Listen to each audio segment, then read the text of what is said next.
نحمدہ و نصلی و نسلم علی رسولہ الکریم، اما بعد فاعوذ باللہ من الشیطان الرجیم، بسم اللہ الرحمن الرحیم۔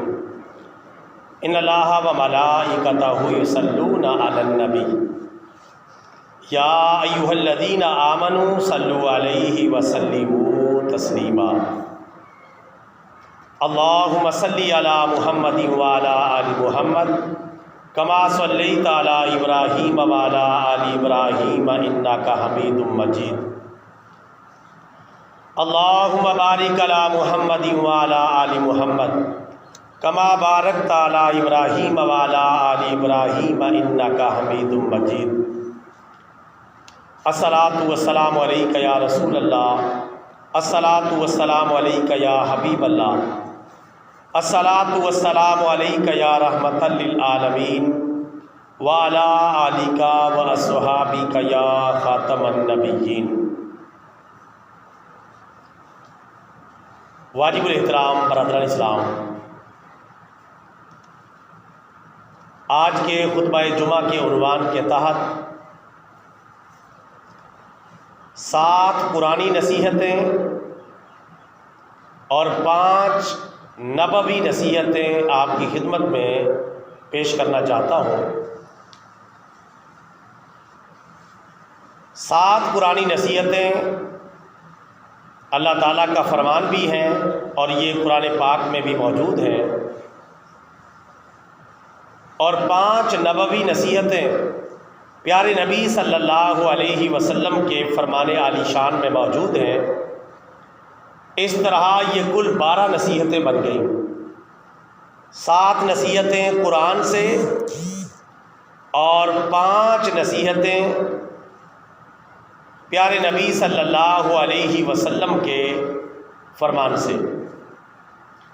یہ کل 12 نصیحتیں اس مختصر سے وقت میں آپ کی خدمت میں اس نیت کے ساتھ پیش کرنے کی سعادت حاصل کرتا ہوں کہ اللہ تبارک و تعالی ہمیں ان قرآنی اور نبوی نصیحتوں پر عمل کرنے کی توفیق عطا فرمائے۔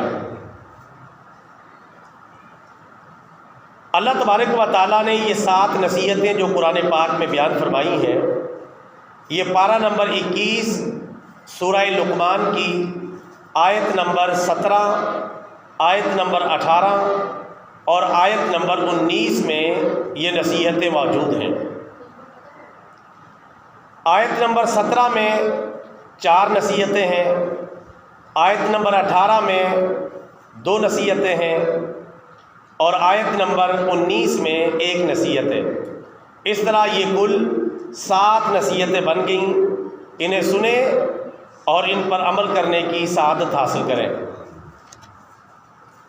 پہلی نصیحت جو اللہ تبارک و تعالیٰ نے فرمائی ہے، اقیم الصلاۃ، کہ تم نماز قائم کرو۔ یہ پہلی نصیحت ہے۔ یہ نصیحت جس آیت کریمہ میں بیان ہوئی ہے، اس پوری آیت کا پہلے ترجمہ سماعت کر لیں۔ تم نماز قائم کرو اور نیکی کا حکم دو اور برائی سے منع کرو، اور جو مصیبت تمہیں پہنچے اس پر صبر کرو، بے شک یہ بڑے ہمت کے کاموں میں سے ہے۔ یہ سورہ لقمان کی آیت نمبر 17 ہے، جس میں اللہ تعالیٰ نے 4 نصیحتیں بیان فرمائی ہیں۔ نصیحت نمبر 1 کہ تم نماز قائم کرو۔ نماز قائم کرنا یہ ہوتا ہے کہ پابندی کے ساتھ 5 وقت کی نماز ادا کی جائے اور اہتمام کے ساتھ اور جماعت کے ساتھ نماز ادا کی جائے۔ یہ ہے نماز قائم کرنا۔ کوئی نماز پڑھ لینا اور کوئی چھوڑ دینا یہ قائم کرنا نہیں ہے۔ کوئی نماز جماعت کے ساتھ پڑھنا اور کوئی نماز بلا عذر شرعی بغیر جماعت کے پڑھنا یہ حقیقتاً نماز قائم کرنا نہیں ہے، جبکہ اللہ تعالیٰ کا حکم ہے نماز قائم کرو۔ اقیم الصلاۃ، یہ اللہ کا حکم ہے، بندے نے اس حکم پر عمل کرنا ہی کرنا ہے۔ تبھی اسے کامیابی ملے گی۔ یہ اللہ تعالیٰ کی پہلی نصیحت ہے، کیونکہ نماز والی عبادت اللہ تعالیٰ کو بہت زیادہ پسند ہے، چونکہ اس میں سجدہ ہے اور سجدے کی کیفیت اللہ کو بڑی پسند ہے، اس وجہ سے نماز کی عبادت اللہ تعالیٰ کو بہت ہی زیادہ پسند ہے۔ دوسری نصیحت، وَأْمُرْ بِالْمَعْرُوفِ، اور تم نیک باتوں کا حکم دیا کرو۔ نیک باتوں کا حکم دینا یہ اللہ تعالیٰ کا حکم ہے۔ ہمیں چاہیے کہ نیک باتوں کا، اچھی باتوں کا ہمیشہ حکم دیں، اچھی نصیحت کریں، اچھا حکم دیں۔ اور اچھا حکم کہاں سے ملے گا؟ اللہ کے قرآن سے اور پیارے نبی کے فرمان سے۔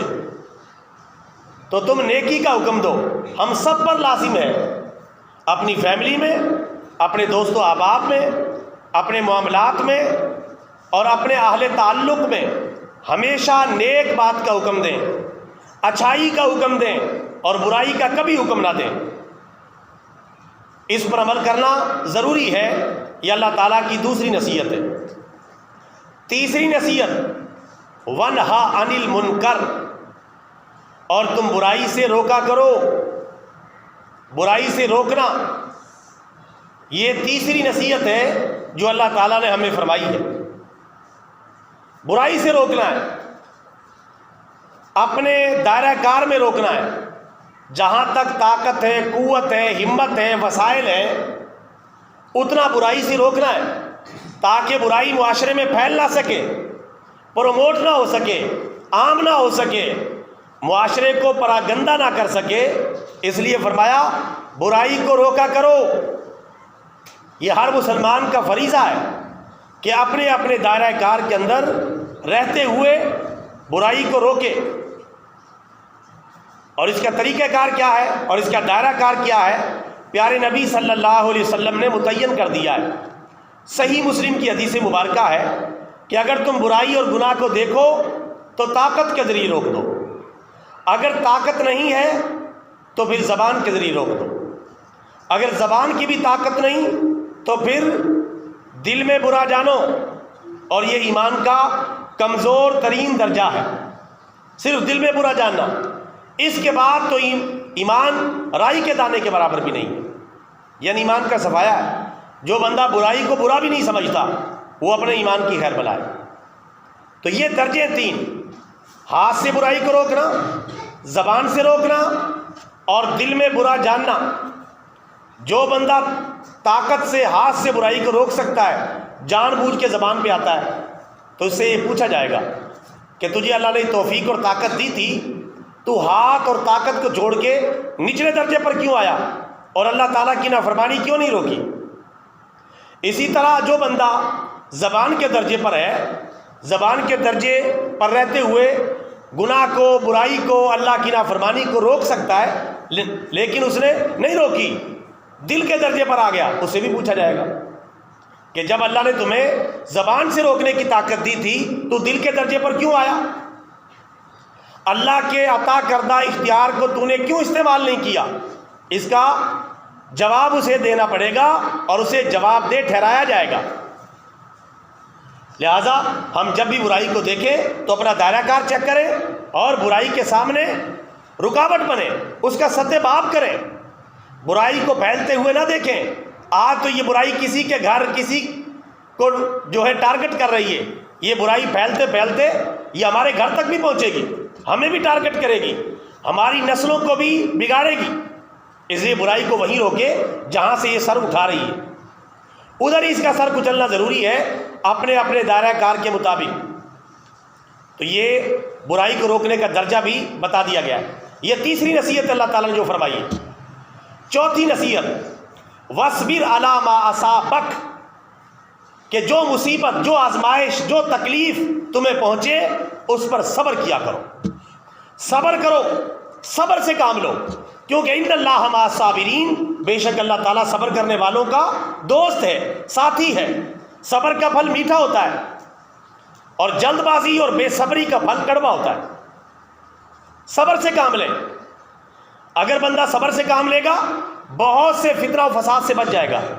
اگر صبر سے کام نہیں لے گا تو جگہ جگہ سر ٹکرائے گا، لڑائی جھگڑا کرے گا، فتنہ و فساد کا باعث بنے گا، گھر میں، کاروبار میں، معاملات میں، لین دین میں، دوست و احباب میں، ہر جگہ پہ۔ چونکہ بار بار چیزیں ایسی ہوتی ہیں جو بندے کی طبیعت کے خلاف ہوتی ہیں، تو بار بار بے صبری کا مظاہرہ کرے گا، نتیجہ لڑائی ہے، نتیجہ دنگا و فساد ہے۔ اصلاح کرے جتنا ممکن ہو، لیکن اگر کوئی اپنی طبیعت کے خلاف چیز جا رہی ہے، شریعت کے خلاف نہیں ہے، طبیعت کے خلاف ہے، شریعت کے خلاف ہے، پھر تو اس کو اس حساب سے لے کے چلنا ہے، ہاتھ سے روکنا برائی کو، یا زبان سے روکنا ہے، یا دل میں برا جاننا ہے۔ لیکن ایک چیز اپنی طبیعت کے خلاف ہے، اچھی نہیں لگ رہی، پسند نہیں آ رہی، تو وہاں صبر کریں۔ صبر کرنے سے آپ کو بڑا فائدہ ہوگا۔ بے صبری کا ہمیشہ نقصان ہوتا ہے، اور بندہ صبر نہیں کرتا، آپے سے باہر ہوتا ہے اور اپنا نقصان کر بیٹھتا ہے۔ تو اللہ تعالیٰ نے فرمایا جو مصیبت تمہیں پہنچے اس پر صبر کرو، صبر کرو گے اللہ تعالیٰ تمہارا ساتھی بن جائے گا اور تم اس مشکل سے باہر نکل آؤ گے۔ اور فرمایا ان ذالک من عزم الامور، یہ مصیبتوں پر صبر کرنا بڑی ہمت کے کاموں میں سے، یہ بڑی ہمت کا کام ہے، ہر بندے کے بس کی بات نہیں صبر کرنا۔ اکثر تو آپ دیکھیں چھوٹی سی بات ہوئی، 10 روپے پہ لڑائی ہوئی اور بندہ قتل تک ہو گیا، ایسے واقعات ہوئے۔ لڑائی جھگڑا تو عام سی بات ہے، 10 روپے سے لڑائی چھڑی، یہ فتنہ و فساد کی تو کوئی حد نہیں ہے۔ رسول پاک صلی اللہ علیہ وسلم نے اس لیے فرمایا کہ فتنہ سویا ہوا ہے، اور جس نے سوئے ہوئے فتنے کو جگایا اس پر اللہ کی لعنت ہے۔ فتنہ سویا ہوا ہے، جگہ جگہ فتنہ سویا ہوا ہے، آپ جگائیں گے تھوڑا سا چھیڑ کے، فتنہ بھڑک اٹھے گا، معمولی سی بات پہ تلواریں نکل آتی ہیں، لڑائی جھگڑے کھڑے ہو جاتے ہیں، اسلحہ نکل آتا ہے، لاٹھیاں نکل آتی ہیں، حالانکہ بات کچھ بھی نہیں ہوتی، انا کی بات ہوتی ہے، کوئی چھوٹی موٹی بات ہوتی ہے، تھوڑا بہت شیطان بھڑکا دیتا ہے۔ اس لیے رسول پاک نے فرمایا فتنہ سویا ہوا ہے، جس نے سوئے ہوئے فتنے کو جگایا اس پر اللہ کی لعنت ہے۔ یہ مسلمانوں میں فتنہ پھیلا رہا ہے، اور قرآن پاک میں والفتنۃ اشد من القتل، فتنہ قتل سے بھی زیادہ برا ہے اللہ کے نزدیک۔ تو اس لیے جب کوئی مصیبت آئے، آزمائش آئے، تکلیف آئے، تو کیا کرنا ہے؟ صبر۔ ان اللہ مع الصابرین، بے شک اللہ تعالیٰ صبر کرنے والوں کا ساتھی ہے۔ یہاں ہر چیز کا انتقام نہیں لیا جا سکتا، ہر چیز کا بدلہ نہیں چکایا جا سکتا، آپ سارے حساب برابر نہیں کر سکتے دنیا میں، کریں گے تو آپ خود برابر ہو جائیں گے، تو فائدہ کیا اس لڑائی جھگڑے میں پڑنے کا؟ تو اس لیے صبر سے کام لینا ہے، بے شک یہ بڑی ہمت کے کاموں میں سے اور اللہ تعالیٰ کا پسندیدہ عمل ہے۔ تو یہ 4 نصیحت ہو گئیں جو پہلی آیت کے اندر، سورہ لقمان کی آیت نمبر 17 کے اندر یہ نصیحتیں کی گئیں۔ نمبر 1 نماز پڑھو، نمبر 2 نیکی کا حکم دو، نمبر 3 برائی سے روکو، اور نمبر 4 صبر سے کام لو۔ اگلی آیت نمبر 18 سورہ لقمان کی، اس میں 2 نصیحتیں اللہ تعالیٰ نے مزید فرمائی ہیں۔ فرمایا وَلَا تُسَعِّرْ خَدَّكَ لِلنَّاسِ وَلَا تَمْشِ فِي الْأَرْضِ مَرَحًا إِنَّ اللَّهَ لَا يُحِبُّ كُلَّ مُخْتَالٍ فَخُورٍ۔ یہ 5ویں نصیحت اللہ نے جو فرمایا کہ تم لوگوں کے لیے اپنے گال پھلا کے نہ رکھا کرو، لوگوں کے لیے اپنے گال پھلا کے نہ رکھا کرو، لوگوں سے اپنی اکڑ میں رہو، اپنے گال پھلا کے رکھیں، اپنی اکڑ میں، اپنی دولت کے نشے میں، اپنی جوانی کے نشے میں، اپنی طاقت اور قوت کے نشے میں، اپنی حکومت اور اقتدار کے نشے میں، یا کسی اور حوالے سے گال لوگوں سے بھلا کے رکھنا، بس لوگوں کو کچھ نہ سمجھنا، حقیر سمجھنا، یہ نہ کرو۔ انسان مل جل کے رہنے کے لیے بنایا گیا ہے، مل جل کے رہو، ایک دوسرے کے حقوق کا خیال کرو، ایک دوسرے سے ادب اور احترام کا رشتہ قائم کرو۔ تو اپنے گال بھلا کے نہ رکھا کرو، کیونکہ جو بندہ گال بھلا کے رکھے گا وہ دین کی دعوت نہیں دے سکتا، اس لیے فرمایا گال بھلا کے نہ رکھا کرو۔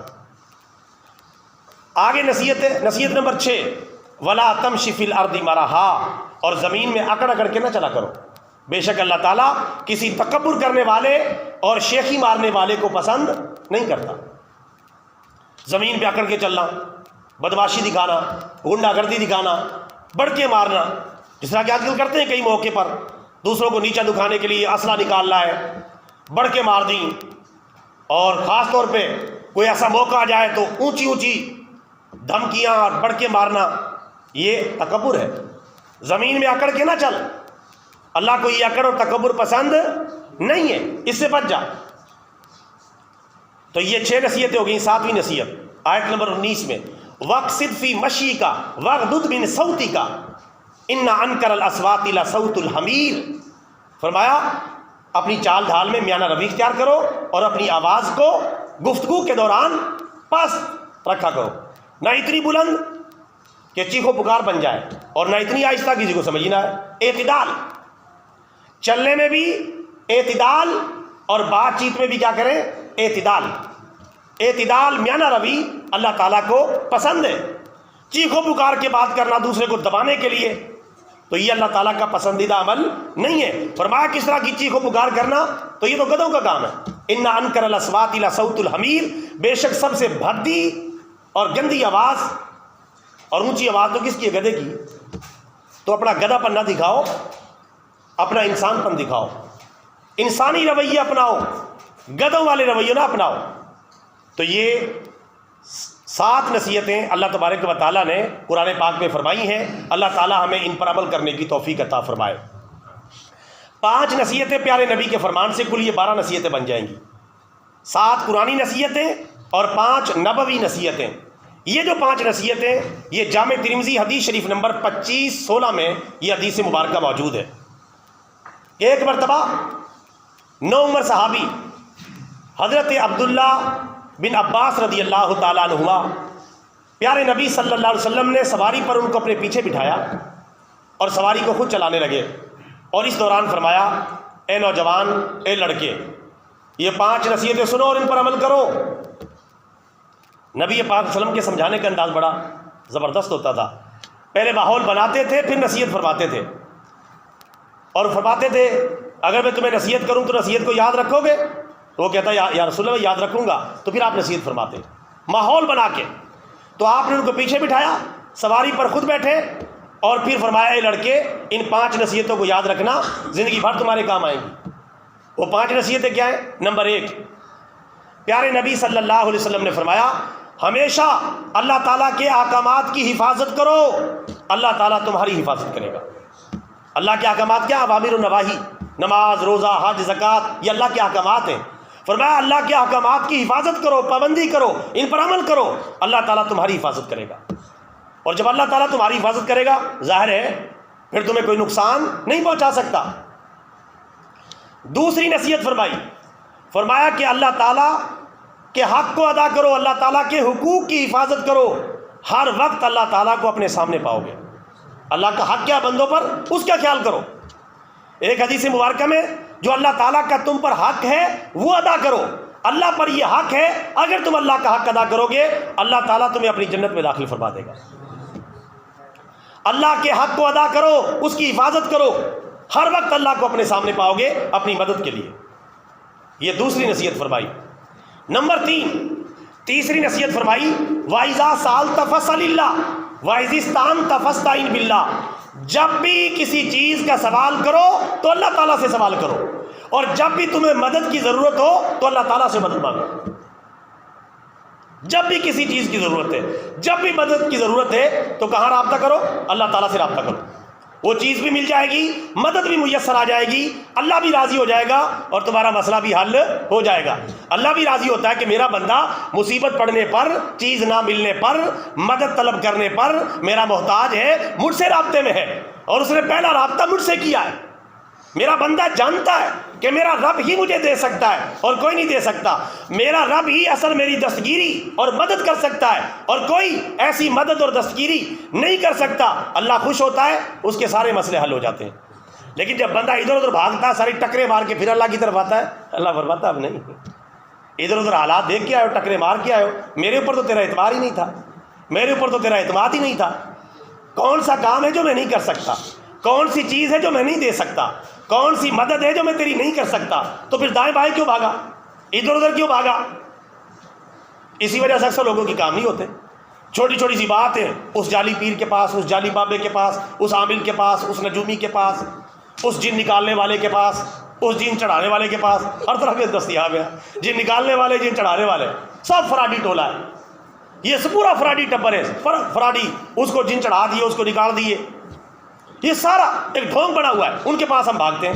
چوری ہماری ادھر ہوئی ہے، رابطہ اللہ سے نہیں، رابطہ فوجی کتوں سے، فوجی کتے دیکھیں گے آپ نے، وہ جو سونگ کے تلاش کرتے ہیں، آج تک کسی کی چوری نہیں ملی. اور یا پھر رابطہ کسی نجومی بابے سے. اب یہ رائے ونڈ میں بیٹھا ہوا بابا بتائے گا کہ آپ کی چوری کس نے کی ہے. لا حول ولا قوت الا باللہ. کیا آپ بابے کے بارے میں یہ سمجھتے ہیں وہ غیب جانتا ہے؟ غیب تو اللہ کی ذات جانتی ہے. قل لا یعلم من فی السماوات والارض الغیب الا اللہ. اے پیارے حبیب تم کہہ دو زمین و آسمان میں اللہ کے سوا کوئی غیب نہیں جانتا. یا اللہ جس کو جتنا بتائے اتنا. تو نجومیوں کے پاس بھاگے جا رہے ہیں تو پھر اللہ تعالیٰ مدد اٹھا لیتا ہے کہ یہ بندہ ادھر ادھر ٹکرے مار رہا، مخلوق پر اس کا اعتبار ہے، خالق پر اس کا اعتبار نہیں ہے. پھر اللہ اس کو دیتا نہیں وہ چیز. اگر دے بھی دے تو وہ پوری نہیں دے گا، سکون نہیں دے گا، اس پہ اجر و ثواب نہیں ملے گا، وہ چیز ناقص ملے گی، پریشان رہے گا. اللہ اس کو چین سے رہنے نہیں دے گا جس نے اللہ سے رابطہ نہیں کیا. تو اگر کوئی بھی مسئلہ ہے تو کدھر رابطہ کرنا ہے؟ اللہ تعالیٰ سے. پیارے نبی صلی اللہ علیہ وسلم نے فرمایا اگر تمہارے جوتے کا تسمہ بھی گم ہو جائے تو وہ بھی اللہ سے مانگو. جوتے کا تسمہ بھی گم ہو جائے، چھوٹی سے چھوٹی چیز ہے، رابطہ کدھر کرنا ہے؟ اللہ تعالیٰ سے، اور پھر چھوڑ دینا ہے. ہم کیا کرتے ہیں؟ ہم اتنے بڑے ولی اللہ اپنے آپ کو سمجھتے ہیں کہ ادھر دعا مانگے، منہ پہ ہاتھ پھیرے تو دعا قبول. یہ ہماری حالت ہے. نبی بھی انتظار کرتے تھے دعا کی قبولیت کا، اور ہماری حالت کہ میں نے اچھی والی ابھی مانگ کے آیا ہوں. حالانکہ یہ بندہ نمازیں صحیح نہیں پڑھتا، اللہ کے احکامات میں صحیح نہیں چلتا، زکوٰۃ صحیح نہیں نکالتا، برائیوں میں ملوث ہے. تو شکر کر اللہ تعالیٰ نے تیری دعا تیرے منہ پہ نہیں ماری. جب میں کہتا ہوں کہ یا اللہ میرا حال دیکھ، حکم ہوتا ہے کہ اپنا نامہ اعمال دیکھ، اپنے کرتوت چیک کر. ورنہ اللہ تعالیٰ سے دعا مانگی جائے تو اللہ تعالیٰ کا وعدہ ہے قرآن پاک میں، اجیب دعوت الداعی اذا دعان. جب بھی دعا مانگنے والا مجھ سے دعا مانگتا ہے میں اس کی دعا کو قبول فرما لیتا ہوں. کبھی فوراً، کبھی دیر سے، کبھی کچھ عرصہ بعد. اور کئی دعاؤں کو اللہ تعالیٰ آخرت کے لیے اسٹارٹ کر لیتا ہے تاکہ اپنے بندے کو خوب نوازے، زیادہ دو. ایک حدیث مبارکہ میں اگر جب کل قیامت کے دن جو دعائیں قبول نہیں ہوئی ان کا اجر و ثواب بندہ دیکھے گا اللہ کی بارگاہ میں، اتنے بڑے بڑے انعامات، وہ کہے گا یا اللہ کاش میری دنیا میں کوئی دعا بھی قبول نہ ہوئی ہوتی. تو یار جلدی بچا رہا ہے نا، کاش میری کوئی بھی دعا قبول نہ ہوئی ہوتی، سارا اجر و ثواب اور انعام مجھے یہاں کے مل جاتا. اس لیے جلدی نہ مچائیں، دعا مانگیں. ہمارا کام دعا مانگنا، نتائج اللہ پر چھوڑ دیں. نتائج جب بہتر ہوگا اللہ عطا کر دے گا. اگلا کام کریں، آپ اپنے اگلے کام پر چلے جائیں. دعا مانگیں، اگلے کام پہ چلے جائیں. دعا مانگیں، آگے چلیں. نتائج اللہ پر. اللہ کو پتہ ہے کہ میں نے اپنے بندے کو کب دینا ہے، کتنا دینا ہے، کیسے دینا ہے، کہاں سے دینا ہے، کس وقت دینا ہے، تاکہ اس کا ایمان بھی بچا رہے، اس کی آخرت بھی بچی رہے، اس کا کردار و عمل بھی بچا رہے، اور اس کی دنیا و آخرت بھی بچی رہے، اور یہ دنیا و آخرت کے اندر کامیاب بھی ہو جائے. اللہ یہ چاہتا ہے. ہم تو یہ اللہ نہ کرے، فرض کرے فوراً ہماری دعا قبول ہوئی. ایک بندہ دعا مانگتا ہے یا اللہ مجھے کروڑ روپے دے دے، اللہ نے فوراً کروڑ روپے دے دیا. اچھا والا نمازی تھا، دولت کی محبت میں پڑا، نمازیں چھوڑ گیا، دولت کے چکر میں گاڑی خرید لی، ادھر ادھر نکل گیا، وارا ایسی اسی حالت میں مرا گیا. مر کر آ گیا، ظاہر ہے کہ اس نے عمل نہیں کیا، سیدھا جہنم میں گیا. کروڑ روپے تو اس کو مل گیا. ہم ان چیزوں کو دیکھتے ہیں، وقتی نفع کو. اللہ یہ دیکھتا ہے کہ میرا بندہ آخرت سے محروم نہ رہ جائے. میرا بندہ اگر میں اس کو زیادہ دے دوں گا، اس سے صبر نہیں ہوگا، برداشت نہیں ہوگا، سنبھالا نہیں جائے گا، اپنا ایمان چٹ کر بیٹھے گا، اپنا کوئی نقصان کر بیٹھے گا، آخرت کو تباہ کر بیٹھے گا. ہم کہتے ہیں یار میں نے ابھی مانگا ہے کوئی ملا ہی نہیں. اللہ کو پتا ہے کہ اس کا ظرف کتنا ہے. یہ اور ہوتا ہی ہے جب بندے کو مل جاتا ہے. میں تو آنکھوں دیکھے ایسے واقعات دیکھ چکا ہوں کہ اس بندے کے پاس کچھ بھی نہیں تھا، اچانک دیا ہے. اس بندے نے بندوں کو پہچاننا چھوڑ دیا ہے، اللہ کو پہچاننا چھوڑ دیا ہے. قارون اسی دولت کے چکر میں مارا گیا. موسیٰ علیہ السلام کے مقابلے میں آ گیا اور اکڑ گیا، اور اس نے اپنے مال کی زکوٰۃ نہیں نکالی. تو کہتا ہے یہ دولت میری ہے، میرا پیسہ ہے، میں نے اپنے ہاتھ سے کمایا ہے، میں نے محنت کی ہے. اکڑ گیا، مارا گیا. تو میرے بھائی جو اللہ تعالیٰ دے رہا ہے، جو اللہ کے فیصلے، ان پر راضی ہونا سیکھیں. اور دعا مانگ کے، ہمارا کام دعا مانگنا، یہ قبول کرنا نہ کرنا یہ مالک کا کام ہے، کب کرنی ہے. اور یہ بات یاد رکھیں، دعا رد نہیں ہوتی، یا جلدی یا کچھ دیر بعد یا لمبے عرصے میں یا قیامت کے دن کے لیے. اس دعا کو بچا کے رکھا جاتا ہے، دعا ضائع نہیں ہوتی. لہذا دعائیں مانگا کریں. جب بھی مانگیں تو اللہ تعالیٰ سے مانگیں، اور جب بھی سوال کریں تو اللہ تعالیٰ سے سوال کریں. یہ پیارے نبی کی تیسری نصیحت ہے. چوتھی نصیحت آپ صلی اللہ علیہ وسلم نے فرمایا، چوتھی میری نصیحت یہ ہے، اگر ساری دنیا تمہیں فائدہ پہنچانا چاہے لیکن اللہ تعالیٰ تمہیں فائدہ نہ پہنچانا چاہے تو پھر وہ تمہیں فائدہ نہیں پہنچا سکتی. صرف اتنا فائدہ پہنچا سکتی ہے جتنا اللہ نے فائدہ تمہارے مقدر میں لکھ دیا ہے. اس سے زیادہ کوئی پوری دنیا بھی مل جائے کسی بندے کو فائدہ نہیں پہنچا سکتی جتنا اللہ نے مقدر میں لکھ دیا ہے. یا آپ نے چوتھی نصیحت فرمائی. پانچویں نصیحت نقصان کے حوالے سے فرمایا کہ اگر ساری دنیا مل جائے تو تمہیں صرف اتنا ہی نقصان پہنچا سکتی ہے جتنا نقصان تمہارے مقدر میں اللہ نے لکھ دیا ہے، اس سے زیادہ نہیں، نہ اس سے کم نہ اس سے زیادہ پہنچا نہیں سکتی جو اللہ نے مقدر میں اور تقدیر میں لکھ دیا ہے.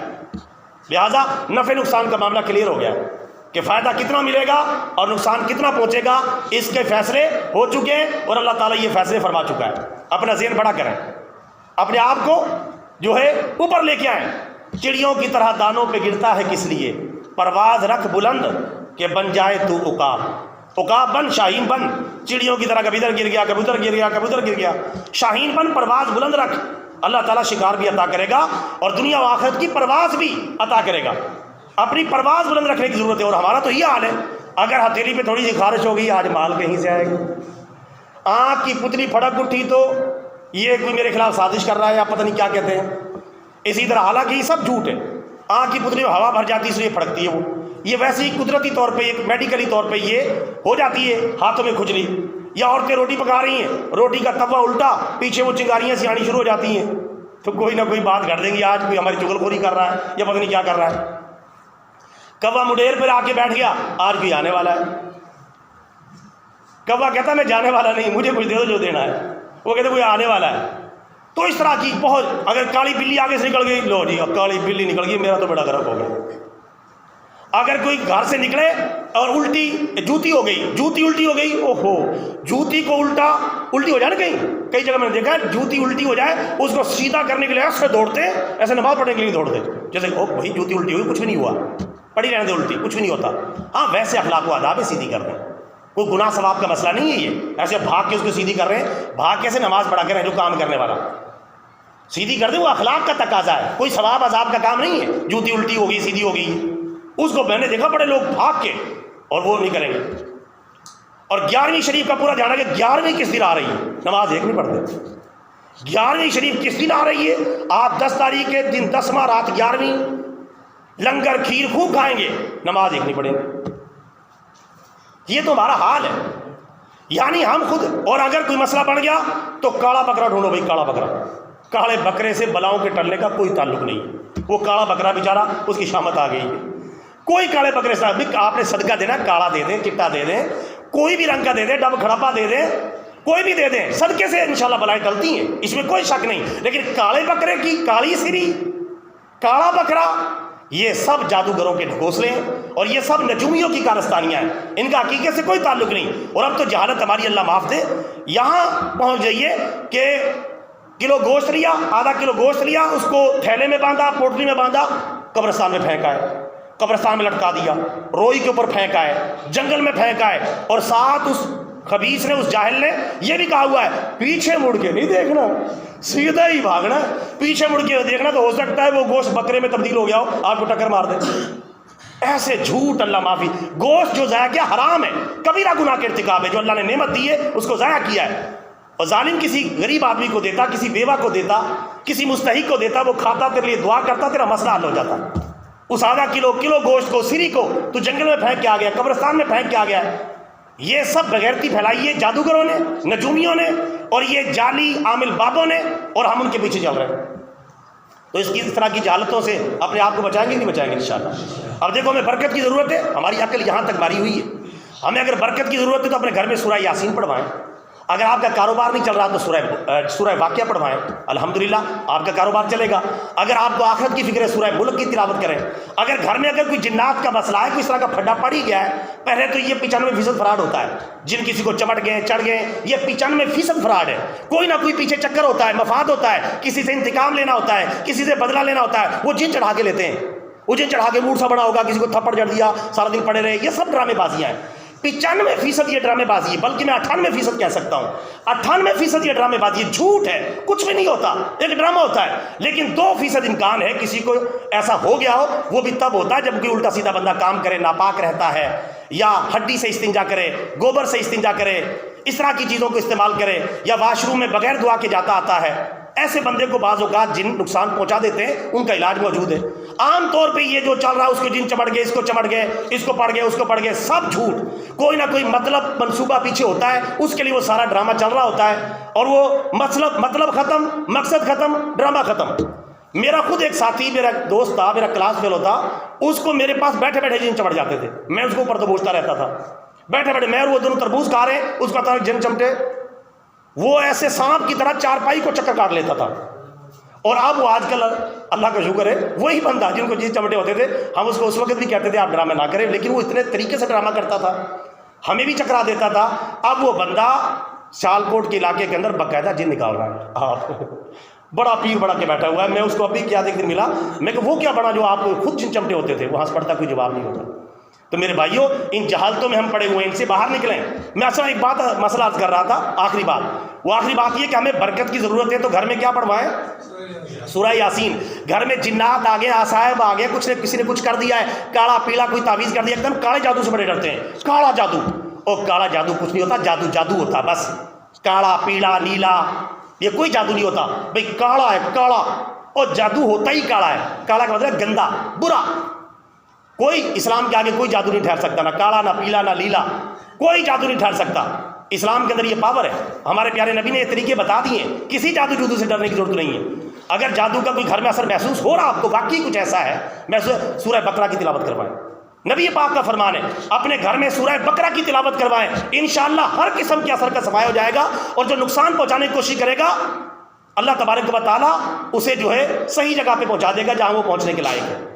سورہ بقرہ کی تلاوت گھر میں جس میں ہو، اس میں جنات اور آصیب اور جادو چل سکتے نہیں۔ اپنے گھر میں سورہ بقرہ کی تلاوت کرواؤ، بلکہ کرواؤ نہیں، کرو خدا کے لیے۔ یہ کروانے کا کام بھی تھوڑا چھوڑو، بلا لیے ادھر سے، وہ ظاہر ہے کہ جو آتے ہیں وہ پڑھتے پڑھاتے تو ان کی نیت اتنی صاف نہیں ہوتی۔ زیادہ تر ایسے کریں کہ خود پڑھیں، ہاں اگر مجبوری ہے پھر بلا کے پڑھوا لیں۔ آج کل یہی ہے، دیکھ پکا لی، دیکھ باہر پکڑی ہے۔ اکثر ہمارے بچے بھی ایسے ہوتے ہیں، دل سے کون سے پڑھ رہے ہوتے ہیں، وہ پڑھ رہے ہوتے ہیں، دیکھ رہے ہو دیکھ بھی کہیں ہے کہ نہیں، دیکھ پکڑی کہ نہیں، پیچھے پڑھتے تو رہتے ہیں، دیکھ بھی کہیں چل رہی کہ نہیں چل رہی۔ اتنی نیت خالص نہیں رہتی۔ نیت خالص رہے گی جب آپ خود اپنے گھر کے لیے پڑھیں گے، آپ کے بچے پڑھیں گے، اس وقت خالص رہے گی۔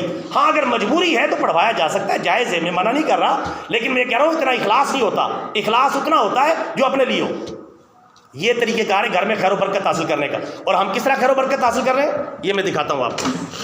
ہم خیر و برکت حاصل کر رہے ہیں جی، یہ قدرتی میری یاد بھی آ گئی، یہ جی ہم ان سے خیر و برکت حاصل کر رہے ہیں۔ حضرت علی کا معجزہ، حضرت فاطمہ کا معجزہ، حضرت جو ہے بی بی زینب کا معجزہ، چٹ پٹ بی بی کی کہانی، 10 بیویوں کی کہانی، معجزے پڑھوا لو۔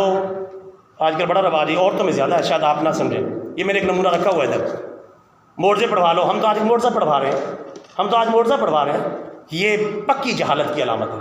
اللہ معاف فرمائے، حضرت علی اللہ کے نبی نہیں، اللہ کے نبی کے صحابی ہیں، ان کا معجزہ کہاں سے آ گیا؟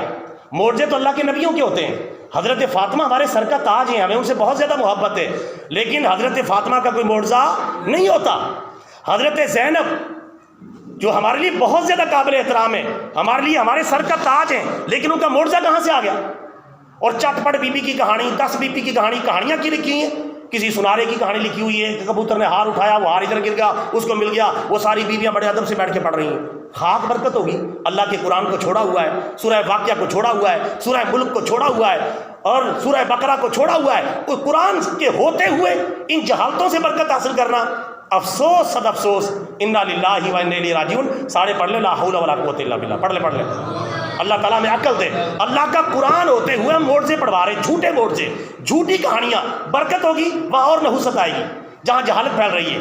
خدا کے لیے اپنے گھر کی خواتین کو سمجھائیں، یہ معجزے پڑھنے پڑھوانے کا کام بند کریں، اس سے برکت تو کیا نحوست آئے گی۔ اپنے گھروں میں قرآن پاک کی تلاوت کروائیں اور قرآن پاک کو پڑھوائیں، انشاءاللہ گھر میں برکت آئے گی اور نظر بھی آئے گی، اور آپ کا گھر خیر و برکت سے بھر جائے گا۔ اللہ تعالیٰ سے دعا ہے اللہ تعالیٰ میں جہالت کی باتوں سے بچنے کی توفیق عطا فرمائے، قرآن و حدیث پر عمل کرنے کی توفیق عطا فرمائے۔ وآخر دعوانا ان الحمد للہ رب العالمین۔